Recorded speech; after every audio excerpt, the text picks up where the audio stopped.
Il est 15h passé de 6 minutes, on se retrouve tout de suite sur Radio J en direct. Bonjour Serge Rafal. Bonjour Steve. On a le plaisir de vous retrouver tous les jeudis pour Réfois et vous recevez aujourd'hui le docteur Roland Kerzentowski. Chentowski. Pardon.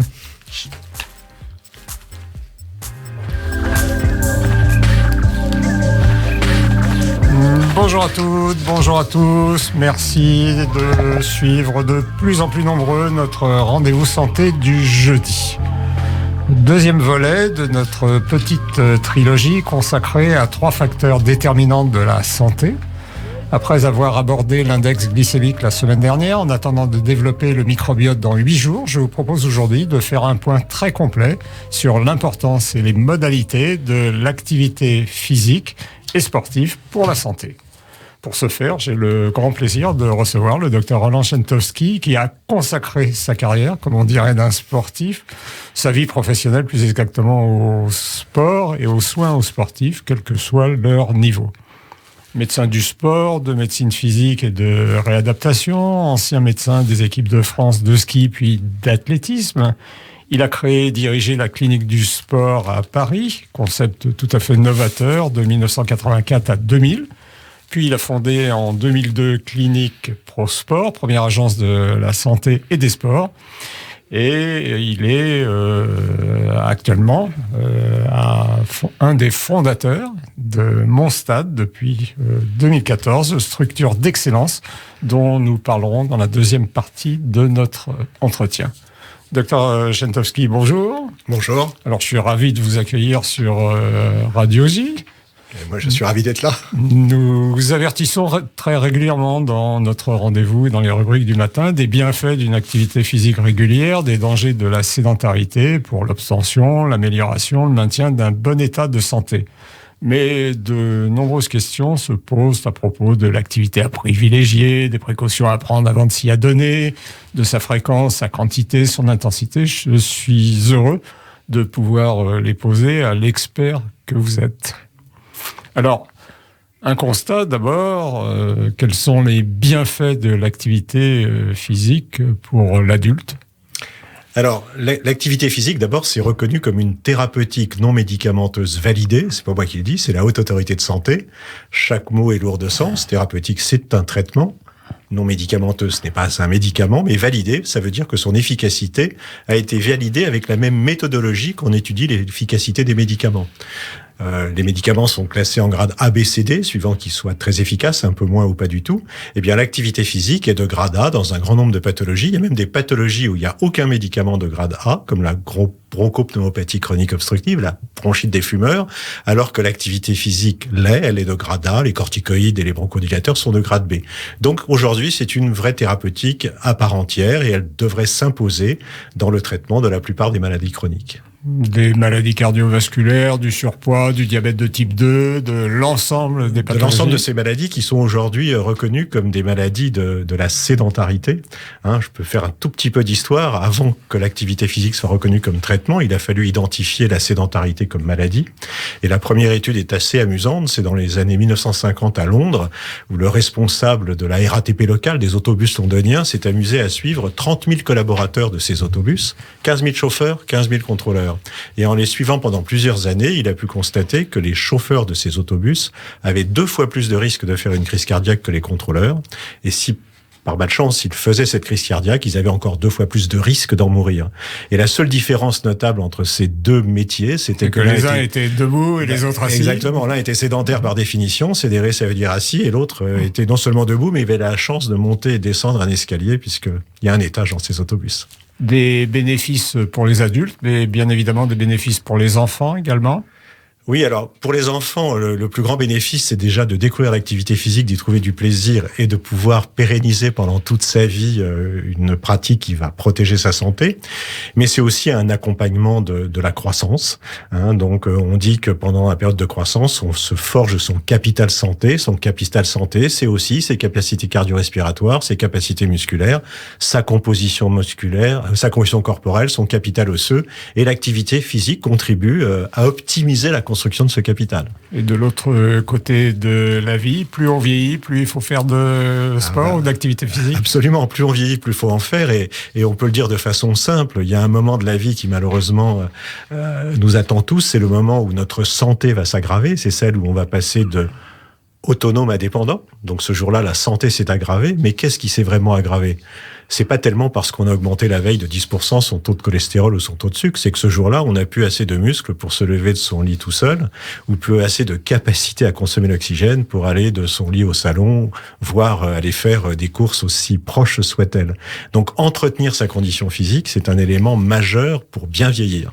Alors, c'était pour des gens en bonne santé. Autrefois, l'activité physique, le sport. Et là, maintenant, l'activité physique, en fait, est préconisée pour des personnes malades.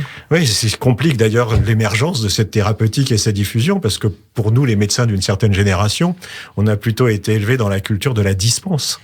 Vous avez mal au dos, reposez-vous. Vous êtes asthmatique, je vais vous dispenser. Alors qu'aujourd'hui, on sait que c'est tout le contraire. Vous avez des douleurs, faites du sport. Vous avez des douleurs, faites du sport, exactement.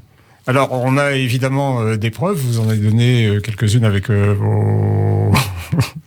nos conducteurs et les contrôleurs britanniques. La sédentarité, c'est extrêmement grave, je crois. Le monde ne bouge pas suffisamment, en fait. C'est grave, c'est même la première cause, comme on dit en médecine, de mortalité, morbidité, donc la première cause de mort, voire de développer morbidité, une maladie. Vous étiez interviewé et vous expliquiez que la sédentarité était finalement plus délétère que le tabagisme, c'est dire. Les études le montrent, c'est-à-dire que donc dans ces maladies qu'on appelle les maladies dites évitables, ce qui n'est pas tout à fait le cas parce que ces maladies-là, elles ont plusieurs facteurs, dont un facteur génétique qui est ce dont on a hérité et qu'on peut parfois difficilement contrôler. Mais en tout cas, ces maladies sont aussi liées à notre comportement. Et donc ces maladies où notre comportement joue un rôle dans leur prévention ou leur apparition, eh bien, la sédentarité tue plus que le tabac à cause de ces effets induits qui sont de cette sédentarité qui va malheureusement favoriser le développement d'un diabète, d'une maladie cardiovasculaire, d'un cancer. On sait par exemple qu'il y a plus de cancer du sein chez les femmes sédentaires que chez les femmes actives. C'est vrai aussi pour le cancer du côlon et d'autres. Donc, avant d'être une thérapeutique, quand la maladie est installée, l'activité physique fait partie du traitement. Mais pour s'en prévenir, il vaut mieux adopter dès le plus jeune âge un mode de vie actif. Des chiffres sont impressionnants parce que l'OMS explique que 5 millions de décès par an pourraient être évités si la population mondiale était plus active. Voilà, donc c'est pas moi qui le dis, c'est l'OMS. Donc la sédentarité est la première cause de bimortalité dans ce groupe de maladies dites maladies évitables. Mais quand on prend les chiffres des personnes actives, que ce soit en Europe ou que ce soit en France, on s'aperçoit que la moitié de la population reste sédentaire. Ouais, alors c'est pour une raison simple, c'est que plus fort que la connaissance, ce qui dicte notre comportement, c'est notre environnement. Et notre environnement nous amène à des comportements sédentaires parce que les modes de transport, parce que l'écran. Puis si on prend un exemple simple, j'espère ne pas être trop, vous allez voir ce que je vais dire, mais si on dit que la position assise est une position dangereuse, qui est-ce qui demande aux enfants de s'asseoir ? C'est bien l'éducation nationale quand ils arrivent à l'école. Donc notre mode de vie nous amène à être sédentaires et c'est la rançon du progrès.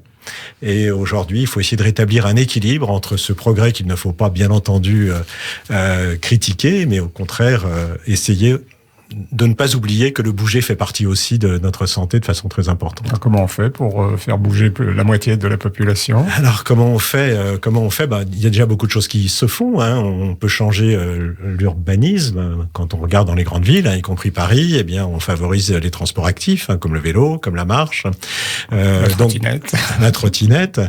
Donc l'environnement joue un rôle. Ce que je dis dans une grande entreprise, plutôt que des grands conseils ou des grandes conférences, faites un garage à vélo sécurisé, mettez un mécano qui va régler les freins et les dérailleurs et vous verrez que vous allez augmenter de 10% le nombre de gens qui viennent à vélo. Il y a des villes qui ont été construites pour empêcher les gens de bouger. Los Angeles a été construit pour la voiture. Il n'y a pas de trottoir. Donc on ne bouge pas. Si on construit des villes pour bouger, on bougera. Donc l'environnement est important. Et puis aussi l'éducation aujourd'hui. Donc éduquer les gens à cette pratique pour protéger leur santé. J'ai trouvé une formule amusante que vous aviez développée dans une interview. Vous expliquiez qu'on pouvait être sportif et sédentaire. Alors, je pensais que vous faisiez allusion à celui qui lit l'équipe ou qui attend Real PSG dans son fauteuil, mais c'est pas tout à fait ça. Non, alors c'est pas tout à fait ça, parce que quelle est l'activité physique qui a des effets bénéfiques pour la santé? C'est l'activité physique qui va faire bouger les lignes, qui va modifier votre métabolisme et qui va en fait améliorer des indicateurs qui sont les indicateurs de la condition physique. Il y a 3 indicateurs majeurs. La condition physique, c'est sa composition corporelle. On est fait de graisse, de muscles et d'eau. On sait aujourd'hui que la graisse est un organe qui sécrète des substances délétères, qui développe le cancer, qui développe les maladies neurodégénératives, etc. Le muscle est un organe qui nous protège. Donc ça, c'est un premier indicateur. On l'a appris, vous avez raison, avec le Covid, avec les cytokines. Oui, exactement. Donc, améliorer sa composition corporelle, c'est un objectif qu'on doit donner à la thérapeutique activité physique. Il y a un deuxième indicateur qui est sa capacité à consommer de l'oxygène. On peut comprendre facilement ou même à utiliser l'oxygène. Si on l'utilise mal, si nos organes sont moins oxygénés, ils vont moins bien fonctionner.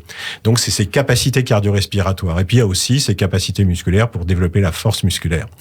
Donc, ces indicateurs-là, pour les développer, il faut une fréquence d'activité, il faut une intensité d'activité, il faut une personnalisation de la prescription.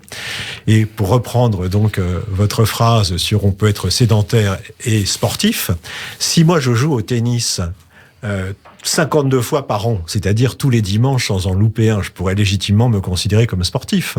Mais si le reste de la semaine, je vais de mon lit à l'ascenseur, de l'ascenseur à la voiture et de la voiture à l'ordinateur et le contraire pour rentrer chez moi le soir, je suis un sédentaire en danger de mort parce que ce n'est pas ma pratique hebdomadaire qui va modifier mes indicateurs, muscles, composition corporelle et cœur. Donc le meilleur sport, docteur, c'est la marche ? Alors, le meilleur sport, c'est celui qu'on va faire régulièrement. Donc déjà, qu'est-ce qu'il faut faire ? Il faut déjà avoir une fréquence et donc une activité quotidienne. Et la marche, bien sûr, parce que c'est facile et tout le monde peut le faire. Le meilleur sport, c'est celui qui va améliorer votre condition physique. Pour ceux qui peuvent pas marcher parce qu'ils ont mal aux genoux, le vélo peut très bien marcher aussi. Mais en tout cas, au moins la marche devrait être une pratique qu'on devrait adopter chaque jour. Beaucoup de questions se posent parce que les articles sont contradictoires sur un petit peu d'activité, combien d'activité, trop d'activité. Vous évoquiez à l'instant la marche. Alors, certains articles disent 7000 pas par jour, c'est parfait. D'autres disent pas besoin d'aller au-delà de 10 000. Et puis parfois, des articles disent plus on fait du sport, mieux c'est. Ouais, alors le sport, c'est comme les médicaments. À très faible dose, ça marche pas. Et puis à trop forte dose, je compare ça aux somnifères. Quand les patients me demandent pourquoi la posologie est importante, un somnifère, c'est le quart du quart d'un comprimé, ça fait rien. Et si on avale la boîte, on se réveille plus.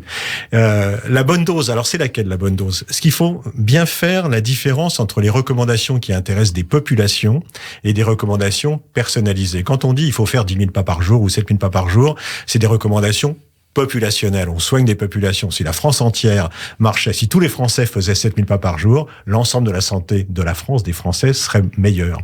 Mais ça n'a pas forcément de valeur pour un individu. D'abord, le patient qui peut pas marcher plus de 5 minutes, faut-il l'exclure de ce traitement ? Bien sûr que non. Et le patient qui, en faisant 7000 pas par jour, n'améliorera pas sa condition physique, parce qu'il a déjà un niveau de condition physique qui fait que ça n'aura pas d'effet, eh bien, ça n'aura pas d'effet. Donc, la bonne posologie, c'est celle qui va vous faire progresser. C'est celle qui, donc, quand on prescrit de l'activité physique à quelqu'un, dans un but d'efficacité thérapeutique, on évalue ses capacités, composition corporelle, capacité cardiaque, capacité musculaire, et à partir de cette évaluation, on met en place un programme pour les améliorer. Et donc, les intensités, les fréquences peuvent être différentes d'un sujet à l'autre. Vous insistez sur la répétition, sur l'entraînement. Je me souviens d'une formule d'un de vos amis qui travaillait avec vous, qui était le professeur Saillant. Il disait « Le sportif du dimanche fait le consultant du lundi ». Oui, alors ça, c'est pour les blessés du lundi. Donc, c'est vrai qu'en plus, si on fait du sport une fois par semaine, non seulement c'est pas suffisant pour sa santé, et d'autre part, on est peut-être plus à risque parce que finalement, on n'est pas entraîné. Mais je vais illustrer le sport santé, si vous voulez bien, par un exemple. C'est une jeune femme qui a une BPCO, une bronchite chronique obstructive, un poumon tellement détruit qu'elle est sur la liste des greffes de poumons. Et elle vient chez nous pour un programme pré-greffe. Elle attend tous les soirs le coup de téléphone qui va lui dire « Venez, on va vous opérer ». Elle fait ce programme pré-greffe d'amélioration de sa condition physique et à l'issue de ce programme, elle est réévaluée par les pneumologues qui la font sortir de l'indication de la greffe parce qu'elle a suffisamment amélioré ses capacités cardiaques et respiratoires. Donc, pour arriver à cet objectif-là, il faut s'entraîner comme un champion. Ce n'est pas le conseil trop généraliste, mais qui est valable pour tout le monde, de marcher plus, ce qui est très bien. Il y a 3 médicaments à activité physique. Assis moins, bouger plus, optimiser sa condition physique. Assis moins, bouger plus, c'est du sport sans ordonnance. Si tout le monde fractionne le temps assis, si tout le monde bouge plus, on sera tous globalement en meilleure santé. Et puis, il y a le conseil personnel pour la meilleure efficacité pour soi. Et ça passe par l'objectif d'optimiser sa propre condition physique. Une notion qu'on a vue apparaître et qui est très importante, qui est le sport sur ordonnance. Alors, le sport sur ordonnance exprime le sérieux de ce sport, cette activité physique, qui est donc une thérapeutique non médicamenteuse validée, donc qui doit se prescrire. Maintenant, dans le cas présent, on est loin de l'ordonnance telle que nous, les médecins, on la comprend. D'abord, on sait qu'une ordonnance engage notre responsabilité, et nous, médecins en général, on n'est pas formés à cette prescription. Donc c'est compliqué, et c'est pour ça que les médecins prescrivent encore trop peu, parce qu'ils ne prescrivent pas un traitement dont ils ne connaissent pas les effets. Le deuxième point, c'est que quand on fait une ordonnance, on fait un traitement qui a l'autorisation de mise sur le marché, qui a été validé et qui doit être accessible par tous, donc pris en charge. Aujourd'hui, la thérapeutique activité physique n'est pas prise en charge par l'assurance maladie. Donc on voit bien que oui, le sport sur ordonnance, pour montrer le sérieux de cette thérapeutique, un vœu pieux. Mais un vœu pieux, c'est que ce soit comme pour tous les médicaments sur ordonnance, qu'ils soient plus prescrits et qu'ils soient accessibles à tous, donc en partie au moins pris en charge. Alors, je ne peux pas ne pas vous interroger sur la remise en forme. Que doit-on faire avant de partir au sport d'hiver ? Vous étiez, vous, médecin des équipes de France de ski, avant de partir. Est-ce que ça suffit de faire 3 entraînements par semaine avant d'aller se lancer sur les pistes ? Plus, c'est mieux que moins déjà. Donc, si vous êtes très sédentaire, commencez par aller au travail en marchant. On a besoin de ses jambes quand on fait du ski, donc on peut monter les escaliers, marche à marche, voire 2 à 2, ça muscle très bien les quadriceps. Et puis on peut les descendre en marchant un peu vite, sans tomber, pour faire travailler un peu son habileté, son équilibre. Oui, on peut profiter de la rue qui peut être un stade. Et en tout cas, avant de partir au ski, c'est bien de se préparer pour une raison simple, c'est que le ski, c'est un sport mécanique. Je m'explique, c'est un sport mécanique parce que c'est un sport où c'est pas nous qui fabriquons notre vitesse. Je parle du ski alpin. On ne fait que contrôler une vitesse que nous donne la pente. Et donc, c'est un sport faussement facile. La course, il n'y a pas de problème. Quand on est fatigué, essoufflé, on s'arrête. Mais en ski, quand on descend, on doit contrôler la vitesse. Donc, c'est plus une activité qu'on croit facile parce qu'on n'a pas besoin de très bonnes conditions physiques. Mais si on est en mauvaise condition physique, eh bien, on n'a pas les réflexes et c'est là où l'accident arrive. Donc, si vous allez au ski, oui, préparez-vous. Faites plus que vous ne faisiez ces mois précédents. C'est déjà bien. Vous aviez une question, je crois, Steve. Certains athlètes, certains footballeurs. Je pensais notamment aux footballeurs. Est-ce que le sport, le football en l'occurrence, pour les personnes qui ont un peu plus de 25 ou 30 ans, est toujours pertinent de manière régulière compte tenu de la fréquence de blessures un peu plus importante que lorsqu'on est adolescent ? Alors, oui, ce qui est sûr, c'est que il faut adapter le sport à ses capacités. Voilà, à ses capacités. Alors, si on prend le football, c'est très amusant, puisque inciter les gens à faire du sport, c'est améliorer leurs conditions physiques. On a compris, c'est l'efficacité, mais ensuite les orienter vers un sport qu'ils vont aimer pour qu'ils aient envie de le pérenniser. Et sur le football, il y a une approche qui s'appelle le football en marchant, qui est proposée aux seniors et justement qui leur permet donc d'avoir une activité de football qui est leur plaisir, leur rêve, leur passion, et qui peuvent continuer avec des règles très particulières. Et c'est quelque chose qui a été inventé en Angleterre pour permettre aux anciens footballeurs qui donc ne il vivent est interdit de courir. Pour ceux-là, oui. Ceux qui n'en ont pas la possibilité. Voilà. Donc, mais il y a aussi. Vous remplacez le baby-foot par le football sans course. C'est déjà mieux. Voilà. Alors, après, on peut avoir à 40, 45 ans, 50 ans et plus, même 70 ans, la capacité de courir si on en a. Le tout, c'est de faire quelque chose qui est adapté à ses propres capacités. Et si on a envie de faire quelque chose et qu'on n'en a pas les capacités, il n'est pas trop tard pour s'entraîner, justement, pour améliorer sa condition physique, pour ensuite le faire avec la meilleure sécurité. J'aimerais, pour terminer cet entretien, Dr Świętowski, vous nous disiez un tout petit mot sur la structure dont vous avez été un des fondateurs et qui s'appelle Monstad. Alors, c'est ce qu'on peut appeler une maison sport santé et ça semble le modèle à atteindre. Ça semble, en tout cas, c'est le modèle qu'on a fait avec nos passions et notre culture. Alors déjà, on s'appelle Monstad parce qu'on accueille chez nous des gens, quel que soit leur stade, pour les amener à un stade meilleur. Et comme le moyen pour les faire passer de stade en stade, c'est l'activité physique, on peut dire aussi qu'on est un stade. Donc le mot résume notre objectif et notre concept, ce qui nous permet d'accueillir des gens très déconditionnés, les patients, on en a parlé tout à l'heure, donc cancer, diabète, maladie cardiovasculaire, qu'on va faire progresser en conditions physiques, optimiser leurs conditions physiques à visée thérapeutique. Mais à l'autre bout de l'échelle, comme on sait que l'optimisation de la condition physique, c'est le préalable à la meilleure performance sportive. On accueille aussi des sportifs, voire des champions, qui viennent d'abord optimiser leurs conditions physiques avant de mettre la technique de leur sport dessus. Et puis pour oublier personne, au milieu, donc entre les patients et les champions, on accueille aussi volontiers des gens qui sont ni malades ni sportifs, mais en surpoids, un senior qui veut vieillir moins vite, une femme après sa grossesse, donc aussi pour la remise en forme. Alors ce concept montre qu'on ratisse large puisqu'on accueille tout le monde, mais là où le concept se resserre, c'est que vous veniez pour traiter votre maladie, ou que vous veniez pour gagner votre médaille, on va vous traiter avec la même précision et ce sera le même parcours, évaluer vos capacités et programmer leur amélioration. Quelles sont les précautions, Dr Chentowski, à prendre avant une reprise d'activité? Par exemple, un athlète qui a arrêté depuis plusieurs années, un sédentaire qui doit partir en vacances ou un malade. Dans le cadre idéal, c'est le programme Mon Stade. Donc, première étape, on évalue vos capacités. Ça passe aussi par une consultation de cardiologie médecine du sport, une épreuve d'effort cardio-respiratoire pour justement voir comment votre cœur se comporte à l'effort, une évaluation de vos capacités musculaires, une évaluation de votre composition corporelle et ensuite on va programmer la progression de ces indicateurs mesurés. Et on sera dans le contrôle, la sécurité, mais aussi l'efficacité. Parce que si on en fait trop peu, ça ne marche pas. Vous avez donc un programme qui est un programme en fait que vous appelez la rampe de lancement en fait. Alors en 48 séances réparties sur plusieurs semaines, on peut se refaire une condition physique. Oui, alors pour vous dire même notre lien avec le sport de haut niveau, on est sur une grande étude. On a commencé à intégrer une cohorte de 2024 patients dont le programme effectivement est de les évaluer, ensuite de leur proposer 48 séances pendant 4 mois. Pourquoi ? C'est le rythme idéal pour vous, 3 séances par semaine, oui, c'est ça ? Parce que la durée d'action de l'activité physique, elle est de 48 à 72 heures. Quand le docteur vous donne 3 comprimés par jour, c'est que ça n'agit que 8 heures. Eh bien, l'activité physique, ça agit 48 à 72 heures. Donc, si on veut optimiser les effets, il faut refaire une activité physique adaptée à peu près à cette fréquence. Donc, ça, c'est la raison des 48 séances pendant 4 mois. La raison des 4 mois, la première, c'est que c'est le temps de la conviction. C'est très dur de changer de comportement. Et on sait que quand on change de comportement, la période la plus à risque d'abandon, c'est celle qui suit la prise de décision. J'arrête de fumer aujourd'hui, je craque demain, je me régime, je craque dimanche.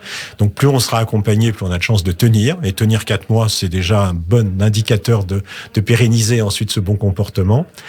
48 séances, 4 mois, c'est aussi le temps des résultats. Et donc, quand on a des résultats, on a envie de continuer. Et puis, c'est aussi le temps de l'éducation. Pendant ces 48 séances, non seulement on entraîne les gens, mais on leur apprend ensuite à être autonome par rapport à cette pratique et à poursuivre après dans une association sportive ou tout seul où ils le souhaitent. Donc, voilà un peu la philosophie des programmes Mon Stade.